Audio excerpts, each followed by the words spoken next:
evidence points to it being a comet. But this came from outside the solar system, which makes it fascinating, exciting, and scientifically very important. This is only the third interstellar object like this that humanity has ever found. And a little bit more about the rumors. I think it's very important, and I'm actually very excited that a lot of the world was speculating about the comet while NASA was in a period where we couldn't speak about it due to the recent government shutdown. I think what I took away from that whole experience and watching that as we were working during the shutdown was just how interested and how excited people were about the possibility of what this comet could be. There was a lot of speculation about what it could be, but what I think is really awesome is that folks are interested in this incredible finding that we observed and that came from the heavens, and what that means, what it could mean about how magical the universe could be. It expanded people's brains to think about how magical the universe could be. And I'll tell you, here at NASA, we think that every day. And so it's really great that you were able to join us while we were, not able to comment because of the shutdown constraints about what that comet is, because we think the universe is a magical place, and we spend your treasure and we spend all of our time trying to make sure that we explore that and share with you as much as we can. In fact, we want very much to find signs of life in the universe. In fact, just a few months ago, we were with you and we talked about what we think might be the signal from ancient life on the surface of Mars, from our amazing machines that have been roving the planet for 30 years to look for those things. That the comet as it continues its trajectory towards the sun. I'll leave it to my esteemed colleagues to share further details, and I'd like to introduce you to the head of NASA Science, Nikki Fox. Thank you so much. It is such a rare opportunity for us to be able to observe this interstellar comet. And NASA Science has been given this really, really exciting opportunity to do it, and literally from the moment of its discovery. Just like Amit said, comets are tiny cosmic snowballs. And by studying them, we can learn about the environment from, basically where they formed, where they came from. This one came from a different environment from our own, and so we're already starting to see some really interesting differences to comets from our own solar system. 3I Atlas, as you heard, is the third known interstellar object to pass through our solar system, the first one being identified in 2017. While these types of interstellar objects have long been predicted, we are just beginning to be able to find them thanks to the newest technologies with our network of Earth-based telescopes, which are designed to find small, fast-moving objects in space. The NASA-funded Atlas Survey Telescope, which made the discovery, is part of NASA's Planetary Defense Network. Our telescopes are always watching the skies to keep us safe, and in doing so, they occasionally make major scientifically interesting discoveries, just like this one. Right away, of course, NASA's Planetary Defense Coordination Office they studied it, and they established that 3I Atlas is not a danger to Earth. In fact, it's at least twice as far away as the distance between the Earth and our Sun. On October 30th, the comet itself reached the closest it will ever be to the Sun when it crossed just inside Mars's orbit, which is why the image that Amit just showed, he noted it was the closest instrument physically to the comet, because the comet was right inside the orbit of Mars. Earth was on the opposite side of the Sun, which is about as far away as our planet can possibly be from Mars. It's been clear from the moment of discovery that the comet was going to pass on the opposite side of the Sun from where the Earth is. However, it was also clear that its positioning behind the Sun was going to make observations from Earth very, very difficult. And that is why we are so happy to have our incredible fleet of NASA science spacecraft all across the solar system. And boy, were they ready for this event. NASA's science assets on board our missions have provided the United States the unique capability to observe 3I Atlas almost the entire time it passes through our celestial neighborhood. Everything NASA science does is interconnected, and nearly 20 mission teams have been working together to really rise to this challenge. 20 mission teams, by the way, and counting. Everything we're learning about the comet is possible because of the distribution of all of the different instruments on our spacecraft with different capabilities. And I'll note that for some of them, we've even pushed our scientific instruments beyond their normal capabilities, beyond the things that they were designed to achieve, to allow us to capture this amazing glimpse at this interstellar traveler. In other words, we can study this comet so well because we have many different assets in different locations, observing things in different wavelengths, in different ways, with different instruments, each set of observations providing a different lens for understanding objects in the sky. So NASA's science team has kept watch on 3I Atlas for nearly its entire journey through the solar system for the first time ever. So I'll just quickly go through the timeline of which NASA spacecraft have observed the comet thus far, and we're still going. There will be more opportunities to observe this comet as it continues its journey through the solar system, passing the orbit of Jupiter in spring of 2026. So the NASA assets that are gathering observations of 3I Atlas include Hubble, the James Webb Space Telescope, TESS, SWIFT, SphereX, Perseverance Mars Rover, Mars Reconnaissance Orbiter, MAVEN, Europa Clipper, Lucy, Psyche, personal favorite, Parker Solar Probe, Punch, Stereo, and ESA, NASA's SOHO mission. And I'll note that Parker Solar Probe's data were just downloaded yesterday, and indeed, we did catch several glimpses of this amazing comet. The scientific community is hard at work analyzing these images, and everyone, as always, is welcome to take a look. At NASA, we embrace open science. We make all of our data available to the public 24/7, and we invite, in fact, we really want you to tell us what you're observing and what you think about what we're looking at. We're still learning even about what questions we still need to ask, and this, of course, is the scientific process in action. All the data go to a public archive. We get those images as soon as we're able to from all of our eyes in space. As always, I am excited to see what new things we learn about our friendly solar system visitor in the days and, in fact, the years to come. So now I'm going to pass over to Sean. He's going to tell you about what our astrophysics missions have seen. They, of course, were some of the first things to look at the comet, and images from several of them have been available since the beginning of the summer. So I'm going to ask you to set the stage for us, tell us what we've already seen before we hand over to Tom to tell us all the new stuff. Take it away, Sean. Thanks, Nikki. Happy to. To give you some background, NASA's astrophysics missions, like all our missions, they are designed to do things that would otherwise be impossible. In this case, our nation's space telescopes stare deeper and more sharply into the universe than any other observatories in the world. And that means we're often the first to follow up and study near-Earth objects or comets like 3I Atlas after they're initially detected. That same powerful gaze that lets these telescopes see distant galaxies, those little red dots you might hear about, they also allow us to observe details about objects like 3I Atlas a little bit sooner. And the earlier we learn about these objects, the earlier we can share this information with the world, including the science community and our partners across the planet that often have ground-based assets or other space-based assets, so that they can conduct additional observations with their telescopes. In this case, our astrophysics missions came together to take advantage of this rare opportunity to study this comet that came to us from outside the solar system. From our flagship space telescopes to smaller missions like TESS and SWIFT, they all have, as Nikki said, different complementary capabilities. They don't just do things that would otherwise be impossible. They do things that even our other great telescopes can't do. So every time we add to the fleet, we add additional capabilities that expand the realm of the possible. In this case, it let us refine the orbit of this structure early on, determine what its structure is and what its composition is, what it is made of. It's a beautiful illustration of why we have not just one space telescope, but a fleet of them, because every one member of that fleet specializes in a different kind of information, contributing a different piece of the puzzle to the total understanding we have from the fleet as a whole. So, for example, Old Reliable, NASA's Hubble Space Telescope, celebrated its 35th birthday earlier this year. And not too long after that, in July, it looked at 3I Atlas, not long after we discovered it from the ground.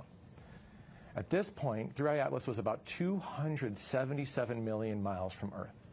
And what Hubble's images revealed was a few things. First, a teardrop-shaped coma of dust coming off that solid, icy nucleus of the comet itself.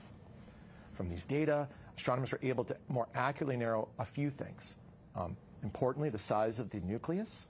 We now know it's between, at that point actually, we knew it was between 1,400 feet in diameter up to as large as 3.5 miles in diameter. And Hubble also saw that the comet was losing dust. And not just losing it, but losing it at a rate consistent with other previous sun-bound comets that originated from within our solar system, consistent with the physics that we figured out from watching those objects. Now, the last thing Hubble did is it gave us a better understanding of the orbit of this object. Tell us not just where it was, but where it was heading, so we could point other observatories at it, such as the James Webb Space Telescope. We added this to our fleet early in this decade. We didn't have it when the last two interstellar comets came around. Now, what James Webb did, and its companion Sphere-X, which we only launched at the beginning of this year, is it added infrared observations. The power of infrared observations is, these are colors we can't see. They're redder than what our eyes can detect. And infrared light is particularly good at helping us understand the composition of objects. We can see little molecular fingerprints from the things that the objects are made of. So with these infrared observations, with James Webb and Sphere-X, we detected an abundance of carbon dioxide gas in the comet's coma and in the bright cloud of gas and dust surrounding that comet as it approaches the sun. Those molecular fingerprints I mentioned, those are the little like science wiggles you might see in the top right of these images. We now know from seeing those science wiggles, those fingerprints of those molecules, that the comet has a nucleus rich in carbon dioxide as well as the presence of water ice. Now, the ratio, like we can not just say that these things are there, we can also say, what's the ratio of carbon dioxide to water? And we now know that. We know it's larger than what we usually see in solar system objects. But there's a lot of natural explanations for that. For one, the carbon dioxide is going to kind of bake off that comet earlier on when it's far away. But there's other well-understood processes that could also explain it. I'll just, to put this in context, there are, every time we look beyond our solar system and we look at the ratios of carbon dioxide to water, we see, whether it's a star or a planet, different ratios than we see in the solar system, and that's true for this comet as well. So it could mean, and this is the last theory of why those ratios could be different, that these ices could have been exposed to higher levels of radiation than comets in our own system. Or, as I said before, it could be that the comet just formed from a region where carbon dioxide ice was particularly abundant and different from our solar system.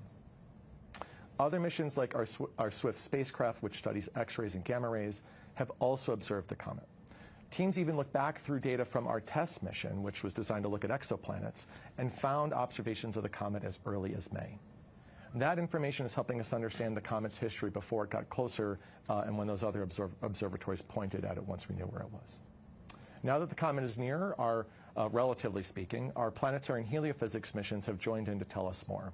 And now I'm going to turn it over to my colleague Tom Statler to talk about some of those new images. All right, thanks very much, Sean.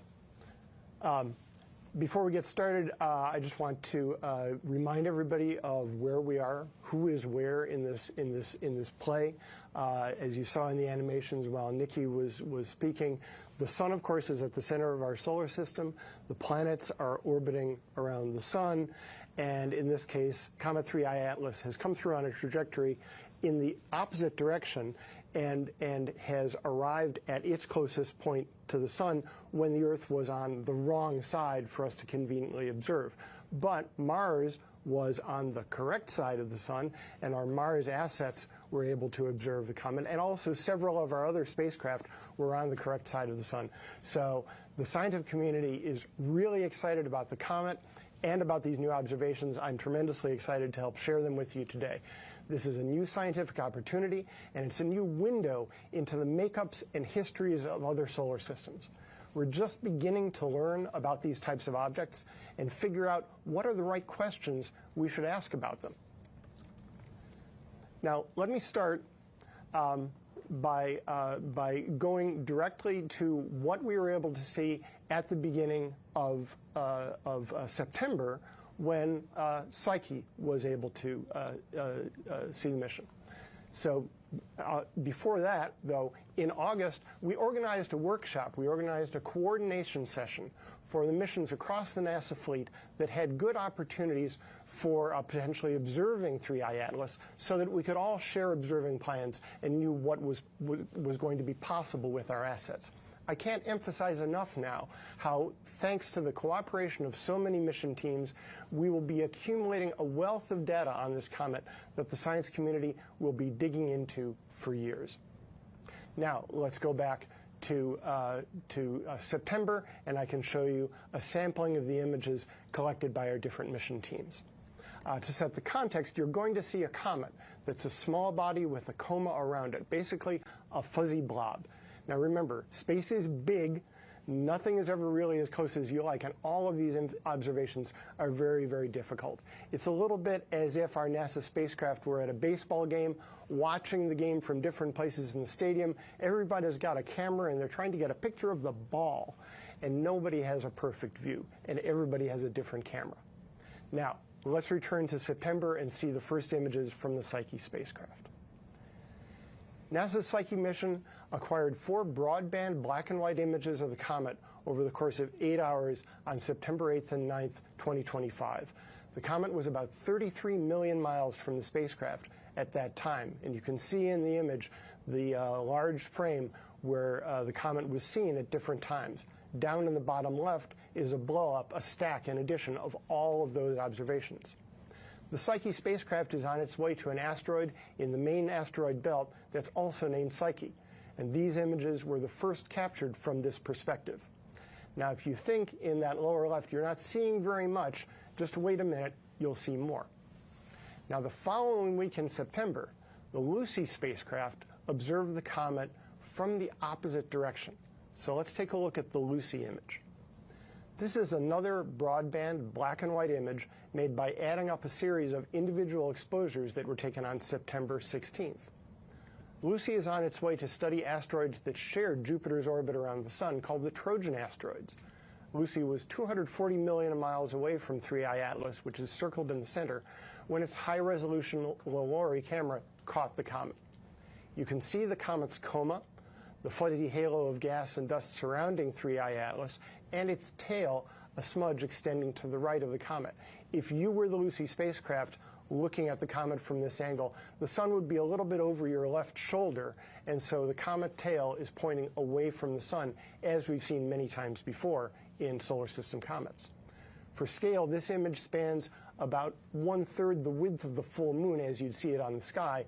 Of course, at the distance of the comet, that's a much, much larger region of space than the moon. Now, this looks a little different from the Psyche image. Part of that is because the cameras are different, and part is because of the ways the Psyche and the Lucy teams decided to show their images. But also, it's because we're seeing the comet from different directions. Seeing a comet's coma in different lighting geometries, with the sun coming from different directions, is one of the key ways to learn about the physical properties of the dust that's been launched off its surface. And I want to emphasize that you do not get these views unless you have spacecraft farther from the sun than the comet is, so that you can see it backlit. We could not get this view from the vantage point of the Earth. So combining the data from Lucy, Psyche, and Earth-based telescopes, scientists are hoping to better understand both the three-dimensional structure of the comet and the nature of the dust. It's a rare opportunity to compare ancient dust from a distant solar system to that from our own. Now let's go to the next picture from the MAVEN spacecraft at Mars. At the beginning of October, 3I Atlas passed within 20 million miles of Mars, which gave our Mars spacecraft an opportunity for a close-up. And earlier you saw the image that Ahmed shared from our Mars Reconnaissance Orbiter. MAVEN is another Mars orbiter that has been studying the Martian atmosphere since 2014. Now, this picture is not a direct picture of the comet itself. It's a spectrum. You're seeing the science wiggles that Sean was just talking about. This is some of those science wiggles where the instrument, the spectrograph, the ultraviolet spectrograph on MAVEN, has looked at the comet and also split up the ultraviolet light according to color. So you're seeing 3 different bands in this image. On the right, you're seeing emission from hydrogen gas in the atmosphere of Mars. In the middle, there's a fainter band indicating that's coming from hydrogen gas in interplanetary space. And on the left, that blob is the signature of hydrogen gas coming from Comet 3I Atlas. it's a little blob rather than a big streak, because the comet is a small object in the sky relative to great big gigantic Mars and interstellar space that fills the entire field of the instrument. That definitely tells us, first of all, that the comet is there. If there were no comet, there would be no little blob on the left side of the image. But it's also telling us, it's one of the many ways that we're able to discern the chemical composition of 3I Atlas. And in this particular example, it's showing us the hydrogen gas that's coming off of the nucleus. Now, MAVEN's observations, combined with the earlier observations by Swift and Webb that Sean spoke about, will help determine the water production rate, how much water vapor is released from the comet when the comet is warmed by the sun, which provides insight into the formation of the comet and its journey through our galaxy. Now, the European Space Agency and NASA's Solar and Heliospheric Observatory, or SOHO, also successfully imaged 3I Atlas from October 15th to 16th after it had passed Mars. And SOHO spotted the comet crossing its field of view from approximately 222 million miles away, or more than twice the distance of Earth from the Sun. Comet 3I Atlas was expected to be too faint for SOHO to see, but this result was made using detailed image processing and overlaying, or we call it stacking, subsequent telescope images. And this image highlights the value of spacecraft and instruments designed to look directly toward the sun, as Nikki was saying before, not only to study the sun, but also to have the ability to see other objects crossing, in this case, behind the sun from the telescope's point of view. You'll be able to see the rest of the images on our 3I Atlas website, go.nasa.gov/3I-Atlas. And there will be more to come. Not all of the data have been downlinked yet through NASA's Deep Space Network, and there are more observations still in work. And also, it's a long way from where we are today, seeing the initial images, to then making sure that they are accurately calibrated and processed to do science with, and then doing the analysis, combining the data sets, understanding them, and finally producing the scientific understanding, the knowledge of what this all means, which will be published in peer-reviewed scientific journals. But the answers will come later on. We are still at this phase, very much in the state where we're figuring out what are even the right questions to ask about interstellar objects. This is a snapshot of where we are very early in the scientific process. Okay, back to you, Courtney. All right, thank you all for your opening remarks. We'll go ahead and start the question and answer portion of this event. Just a reminder to our media on the phone bridge to press *1 to enter the queue and ask your questions. We'll take our first question from the phone bridge from Marcia Dunn with the Associated Press. Yes, hi. Based on your latest observations, what more can you tell us about the potential shape of the comet? Can you fine-tune any more on how big or small it might be, origin, all that sort of thing? Thank you. Thanks for that question. There's a lot of territory to cover there, so let's see what I can do. The size of the nucleus still has yet to be pinned down. The best data are still from the Hubble observations that Sean was talking about. So we're still right now in that range of somewhere in the vicinity of a couple of thousand feet to a couple of miles diameter, but we'll get better on that one. The shape of the nucleus is also difficult to pin down because generally we're not resolving it in our observations. It's obscured by the dust, and especially it's obscured by the reflected sunlight off of the dust in the inner part of the coma. But what observers from the ground have been able to do is observe the brightness of the center of the comet over time to see if there's a modulation of that brightness that would be an indication of rotation. And it's very difficult to discern. So what it's looking like so far is that there's not a big, the shape of the nucleus is not very far from being round. It's not, doesn't seem to be a big, or at least we're not seeing signatures of a very elongated object yet. There's a lot still to come there. I think you were also talking about origin. It would be great, it would be fabulous if we could trace back the incoming trajectory into the solar system and trace that back and figure out where it came from. but things are not quite so simple. Our galaxy, as Sean knows, is a big and complicated place, and the sun and all the other stars in our galaxy are in orbit around the center of the galaxy. And so 3I Atlas has been in interstellar space for a very long time. There is circumstantial evidence, given how fast it has come in to our solar system, that it came from some very old population, some solar system around a very old star. Quite possibly, we can't say this for sure, but the likelihood is it came from a solar system older than our own solar system itself, which gives me goosebumps to think about, frankly, because that means the 3I Atlas is not just a window into another solar system, it's a window into the deep past, and so deep in the past that it predates even the formation of our Earth and our Sun. All right, we'll take our next question from the phone bridge from Bill Harwood with CBS.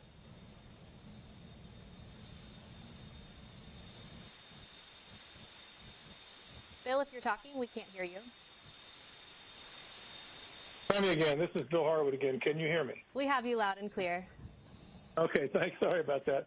Amit mentioned the rumors that were, kind of scurrying around about this thing in the weeks leading up to this briefing today. I have two questions for anybody who would care to answer. One is, did any of you seriously, did you take seriously the proposition from some that this could be an alien spacecraft?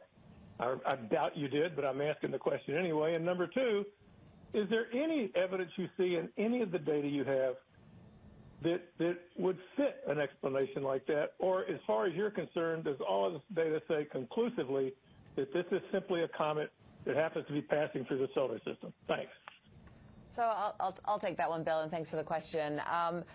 We love all of the different science and all of the different kind of hypotheses into what these things can be. When you start seeing something, you just got to point.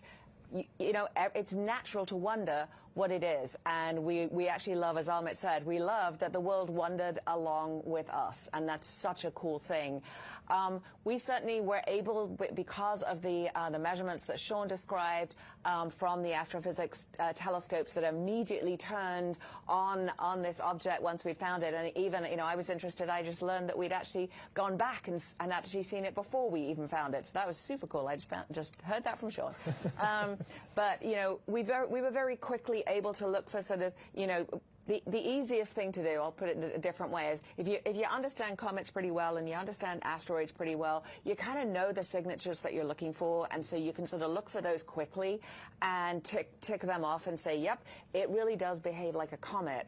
The interesting thing that, Tom, I know if I throw this to him in a second, he's going to geek out about it. But the really cool thing about this is the differences, because it comes from somewhere else. And that's why we're so excited about it. It's only the third time that we've been able to identify and track something coming from outside our own solar system. We've long predicted these things occur, and now, of course, we know better how to look for them, and we now have this amazing Atlas array. We're expecting we'll find a lot more of them. But it was quick. We were quick to be able to say, yep, it definitely behaves like a comet. We certainly haven't seen any technosignatures or anything from it that would lead us to believe it was anything other than a comet.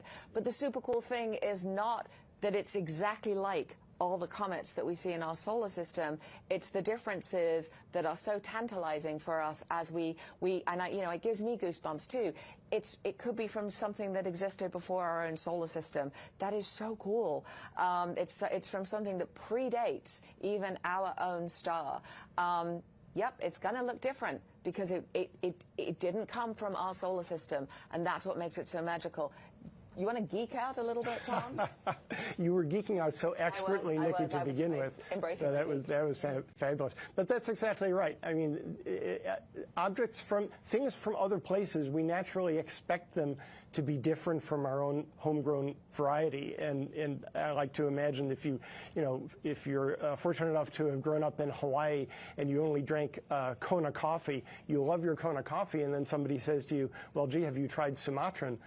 You're going to say, well, do you expect it to be different? And they'll say, why don't you try this? And you try it and you say, wow, that's really different. And you realize, well, I expected this to be different because it was from someplace else. It was a different environment in Sumatra. Now, does that one sip of coffee tell you everything about the weather in Sumatra and the soil and the people who harvest the coffee? Bless them. Of course not, but it's different, and yet it's still coffee. And that's what we have in this case. We have a cometary body. It behaves, it resembles the homegrown comets that we have in our solar system, and yet it's excitingly different in particular ways. It does the same thing comets do. It evaporates carbon dioxide gas. It evaporates water. But it's evaporating more carbon dioxide compared to water. So that's a very interesting thing. Comets evaporate dust, and the dust is broken down. The minerals are broken down by the ultraviolet light of the sun. And comets, we know comets put out nickel, they put out iron.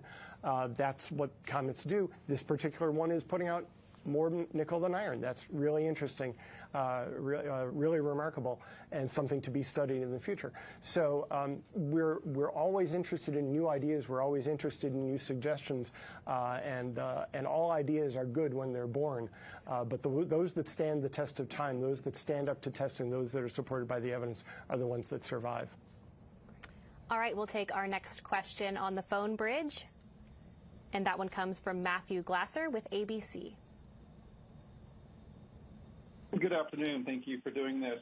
Tom mentioned that the answers will come in time. I'm curious about what are some of the hopes that we might discover from this comet. What might it tell us about our planet, about our solar system, about the universe? Are there key things you're looking for as you start to analyze this data, and are you excited about anything in particular when it comes to better understanding how things are working out there? Sure, I can take that. Every new object we discover is a new piece in the puzzle. What we're trying to do always is to understand the universe. That's part of the NASA mission, is to understand the solar system, understand the universe, understand the origin of planets, the origin of life. And that is a huge question, and we get little bits, little clues to parts of that puzzle, and we start trying to put that puzzle together. We have gained tremendous amount of information from hundreds of years of astronomical observation and from decades of in situ spacecraft observation has revealed our planets as actual places, not just points in the sky that you could barely see with your own eyes. We've learned about comets and asteroids, and we're beginning to put together a picture of how all of those planet-forming minerals and planet-forming ices came together to form our planets, and how our solar system changed over time. Just one example, we get a fascinating clue from the objects like Pluto that we've been discovering since the 1990s, the trans-Neptunian objects. The way they are distributed through space in the outer solar system show us clues to how the orbits of the major planets may have changed over time in the early solar system. A fascinating thing, and questions that we would never have thought to ask before we knew about these trans-Neptunian objects. Now, interstellar objects, like I said before, are new windows, and it's windows that we've never even looked out of before. So what we're going to find is way too early to predict, but I think we're getting a hint of the breadth, the wide spectrum of conditions that existed in different parts of the galaxy, in different solar systems, where the compositions, the elemental abundances, the mineral abundances may have been very, very different. It would be a different picture if we were seeing the first three interstellar objects and we'd say, gee, those look exactly like our homegrown comets. That would have been really interesting, and we would have said, well, maybe our galaxy is a boring place because every place is the same. What we're seeing with this is not every place is the same. That's a good thing. Lots of places to explore, and they will be different if we ever manage to get there. Yeah, I think of these as frozen fossils from their moments of formation, including the things in and now from beyond our solar system. Or in some cases, we point our telescopes at other debris disks, which is just, a whole system full of these small bodies. And so now what this will let us do is tell that story in a broader context between the detailed and large library of data we have on those origins of our own solar system, and how volatiles were delivered to make life possible here on Earth, combined with that big picture of other systems, of the dust spread throughout those other solar systems. And now with this visitor that got frozen in time from somewhere beyond our solar system, and that small picture of what that was like when that formed. And the fact that, I love the sort of thought of it as that frozen fossil, almost frozen time capsule. We're kind of privileged. I mean, it's come into our solar system, our sun. We know, we think it hasn't seen a star for a long time. So it's actually warming up and giving us more information. It isn't just about a frozen object coming through and us sort of saying, oh, look, there's a frozen object moving through. But as it's almost waking up and showing us its composition, and that's allowing us to be able to do this great science. If it had just remained frozen all the time, we wouldn't know much about it. But it is the sort of its rendezvous with our star that is allowing us to really do this amazing science. And that to me is, it makes me feel almost privileged to actually be able to unlock the secrets as this cometary object is coming around and rendezvousing and interacting with our solar system. All right, let's head over to social media. Nina on X asks, will it hit any planets in our solar system? No, it will not. I think if you, obviously we're not going to run it again, but please, go online, take a look at go.nasa.gov/3i-atlas and take a look at the trajectory. I kind of talked through it briefly. Tom talked through it, and you can sort of see where those planets are. And remember this, even though it's exciting and it's coming through, space is huge, as both Sean and Tom talked about. And so the probability of it actually hitting anything is super, super small. You have to have all these things aligned to actually be able to do it. But certainly the objects in our solar system will be just fine. And we have another question from social media from Astronomeum. They ask, what makes Comet 3I Atlas so different and intriguing compared to the other interstellar comets? Tom, you want to take that? The other interstellar objects, we say interstellar objects because not all of them were comets. So the first one was discovered in 2017. That was 1I Oumuamua that behaved very much like an asteroid. Again, a little bit like 3I Atlas, a very interesting asteroid, in some ways different from the asteroids we're accustomed to seeing in our solar system. For one thing, it was seemed to be very, very elongated, and while it was inactive, it seemed to be an inert, mostly rocky object. It did show indirect indications that it was evaporating gases in some way. It wasn't around long enough for us to get really, really comprehensive long-duration observations and understand exactly what it was doing. It was the very first one. We saw it for a short time when it was on its way out, in fact, and so we didn't get a great view of that. The second object, 2I Borisov, discovered in 2019, behaved, it was a comet. It was definitely a comet. It behaved in a lot of ways like our homegrown solar system comets, in many ways like 3I Atlas.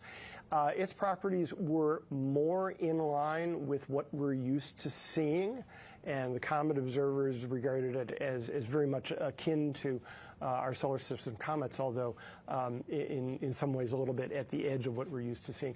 3I Atlas is in a lot of ways like 2I Borisov, but a bit more out there in terms of things like the carbon dioxide to water ratio. All right, Svetlana on LinkedIn asks, will the observational data from this campaign be available for open analysis? Absolutely. Every piece of NASA data we are delighted to share. We've had open data policy at NASA for a long time.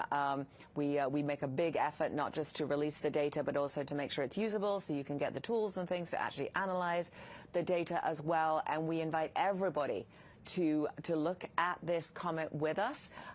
If you're able to take your own images through like citizen science programs, we love that too. We love everybody to be sharing in the joy of NASA science as we take every opportunity to take advantage of these incredible visitors to our solar system. And that citizen science campaign, that includes work that citizens help us to identify small bodies in our solar system. And so if you really want to get engaged beyond just looking at the data, you can help us generate new data and find other objects for us to study. Yep, the big one, our solar, our SOHO, big comet finder, big comet tracker. So many of those comets discovered by our citizen scientists. So keep those observations coming. All right, we'll head back over to the phone bridge. Our next question comes from Ken Chang with the New York Times. Hi, thank you. This is for Tom and Nikki. One of the measurements made so far, what is uniquely different about this comet, other than the trajectory, of course?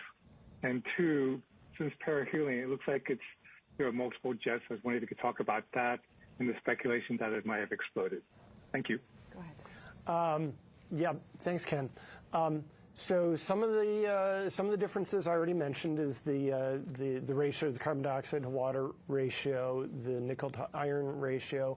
Also, there were ground-based observations noting that the polarization of the light reflected off the dust was also unusual, so that's telling us some interesting things about the dust. There are other indications that the physical properties of this dust, maybe the grain size distribution, might be different from the sorts of things that we're used to.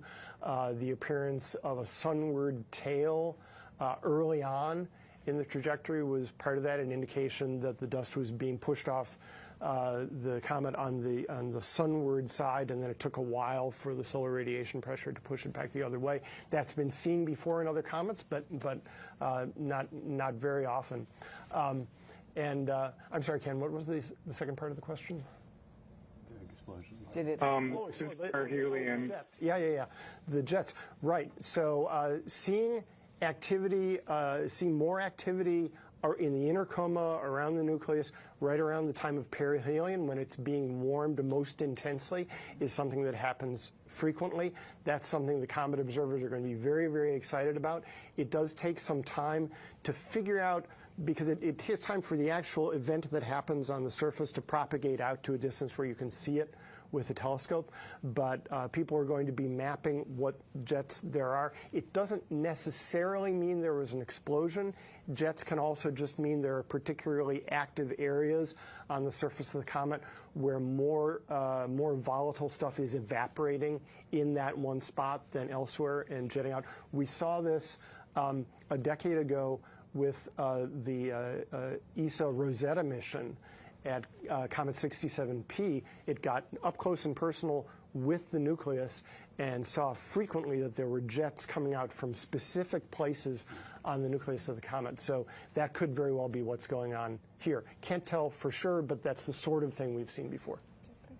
The other thing I just want to say that we're expecting to see as more stuff gets thrown off this comet in these jets is at those warmer temperatures, additional things can bake off of it, additional gases can bake off, and so we do expect the composition of the coma to potentially change, or those jets to change over time.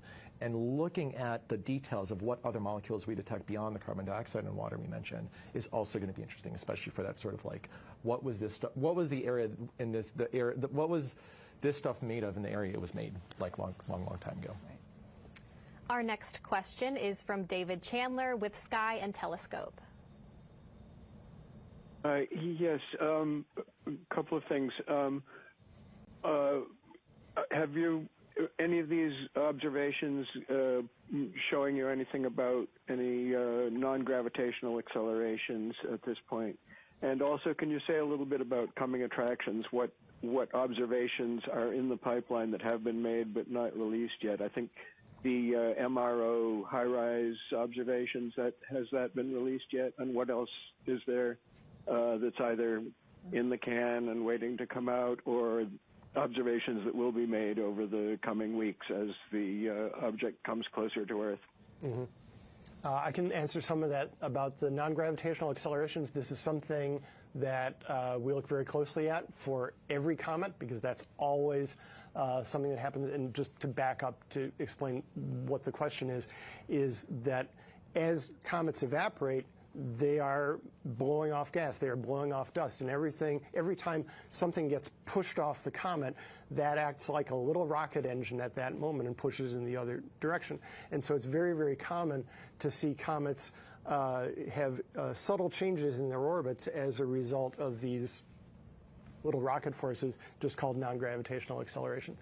So this is being monitored very closely. I spoke to our orbit determination team at the Jet Propulsion Laboratory earlier this week, and what they said is that this is being monitored. There are some changes to the orbit, but the uncertainties are still fairly large. It's difficult because we can't see the nucleus directly. It's difficult to get a very, very precise track on exactly where it's going. But so far, the non-gravitational accelerations have been very much on par with the sort that we see in solar system comets. In terms of future observations, this is a situation where, because this is only the third time we've had an opportunity to look at an object like this, everyone that is in control of a telescope wants to look at it because it's a fascinating and rare opportunity. I know that our colleagues from the Keck Observatory have looked at it. I believe that we're going to look at it again with JWST in December. We have some other ground-based facilities that are giving us additional compositional information as those additional molecules bake off of 3I Atlas. Those are the things I'm aware of. There's probably a lot more that I'm not, because, like I said, like every astronomer wants to get data on this thing because it's such a rare opportunity. Yeah, and the high-rise image that you asked about specifically, Amit kind of rolled that out at the beginning. So please take a look at that image. I think Sean is not bragging a lot on what these astrophysics telescope. I don't know why, but because we are able to look at it in infrared with the James Webb Space Telescope, that will be the last time we can see the comet. So as it is exiting the solar system and getting further and further away, the James Webb Space Telescope will actually be able to track it longer than anyone else, partly because of its ability to kind of look long and deep rather than sort of across and wide, and the fact that it looks in the ultraviolet, in the infrared, so it can kind of see the dark objects. And so I'm really excited about just sort of, tracking it to the very end. Also noted we're downlinking data from missions. I mentioned Parker Solar Probe because I just heard before we came on that we'd got some data and we'd seen the comet. I haven't had time to look at the data yet, but all of those things are coming up as we are getting more and more data coming down to us from those missions. And then as both Sean and Tom talked about, just really making sure we're sharpening up those images and really making sure they're calibrated. Right now we're putting out almost the raw images. We're putting out things quickly so everyone can see them, but we'll take some time and do some real sort of deep looking into those and do some more of the spectroscopy. Tom showed a really great example of kind of looking through the atmosphere of Mars, take out that hydrogen, take out the hydrogen from our solar system, and then let us look at the hydrogen that's coming from the comet. So we'll be doing a lot more of that as we move on to do great things with NASA science. All right, that's a great lead into our next question on social media. Elijah on X asks, what kind of processing were the images subjected to and why did they need it? You want to take that? The images that were released received the sort of standard processing that we do between the raw data that comes down into a telescope. That, as Nikki said, we need to make sure for scientific accuracy that they're calibrated against the other observations, and we account for anything that the telescope is doing in that moment. And so that it would be our standard set of calibrations and normalizations for a object of this type, which is to say a comet. I can add a little bit more to that. As Nikki said, our desire was to get these images out to the public as quickly as possible, and so there are some image artifacts in there that you'll see, and I can speak to the Lucy image that you saw previously. If you look at the comet, you'll see some blobs around the comet. Little blobs, faint blobs around the comet are not real. It came from the fact that in order to get this particular view, it was necessary, which is this backlit view, the team had to turn the spacecraft to face more toward the sun than it generally does. And so that means some part of the spacecraft were in the sun, and some of that bright, the sunlight reflected off parts of the spacecraft got into the camera, and that resulted in those little blobs. So that's an example of processing that has yet to be done to figure out exactly what that scattered light contribution was and remove that from the image so that what we show in the image is entirely what was there in the sky and not something just made by sun glints off the spacecraft hardware. Yeah, and sometimes I think you showed the SOHO image where we actually stacked a couple of images, because a single image you wouldn't be able to see it. It would be too faint. But if we stack a couple of images together, then you can actually start to really make out what that comet looks like. Okay, next, Gail on Facebook asks, how can an object like 3I Atlas come from so far, moving as fast as it is, and not hit anything? Orbital dynamics, and space is really, really huge. And so, it is amazing to think about just how big even our solar system. And so to give you the Voyager spacecraft, Voyager 1, is now 1 light day away from Earth, which means when we send a command or we send a photon from Earth, it takes a full day for that photon to arrive at Voyager. And Voyager is only just outside kind of what we think of as the edge of our solar system. And so space is vast. Yes, this thing is moving quickly, and yes, it came from outside our solar system.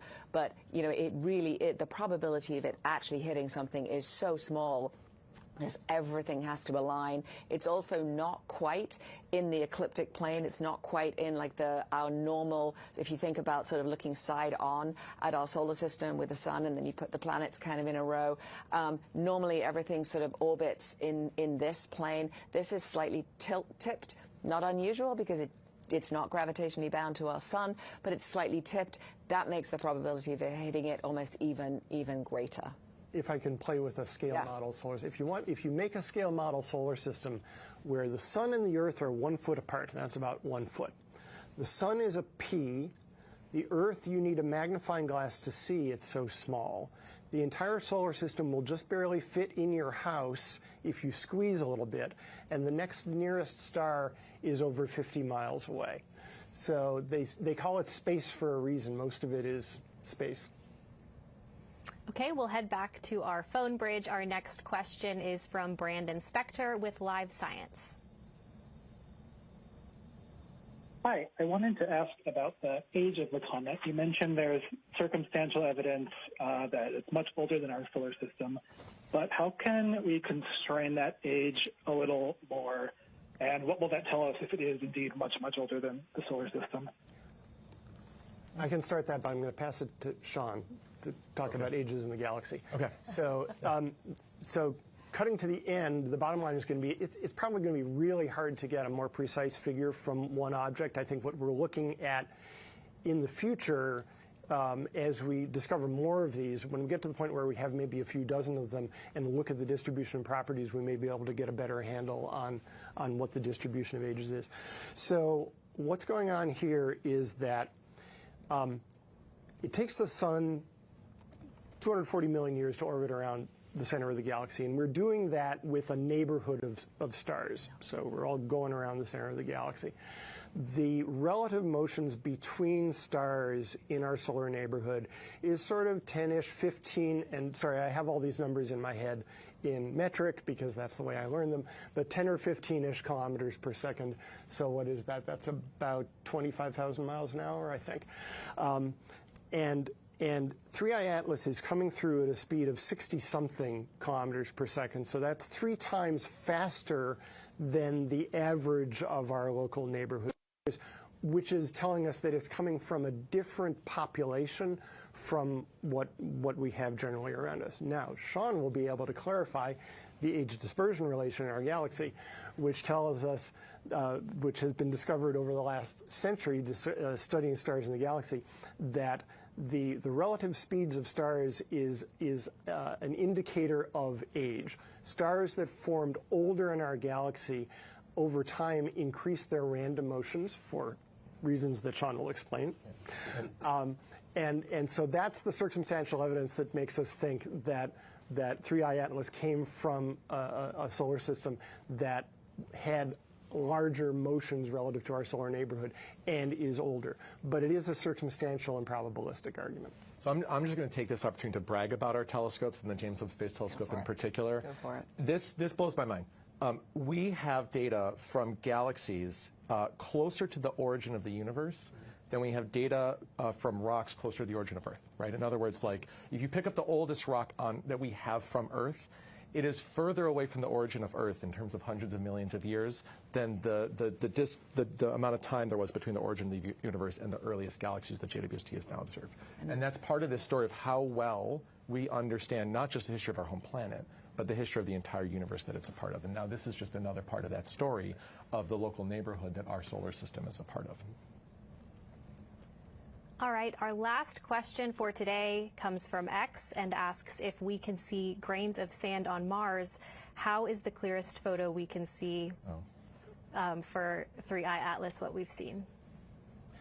So because we're closer to the grains of sands on Mars, right? And so the JWST can only get like these single pixel blobs of the faintest galaxies, the furthest away galaxies in our universe. And because 3I Atlas is in our solar system, we can get the images and the compositional information with JWST.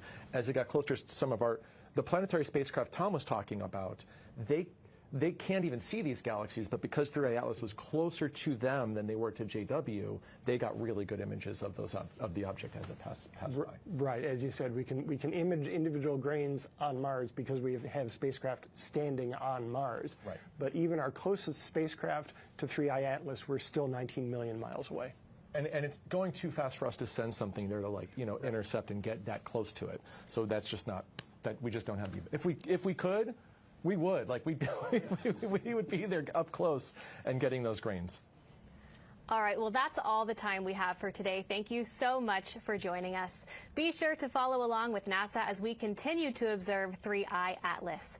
Find new images, detailed information, and resources by visiting go.nasa.gov/3I-Atlas and by following NASA Solar System on social media. Thanks for joining.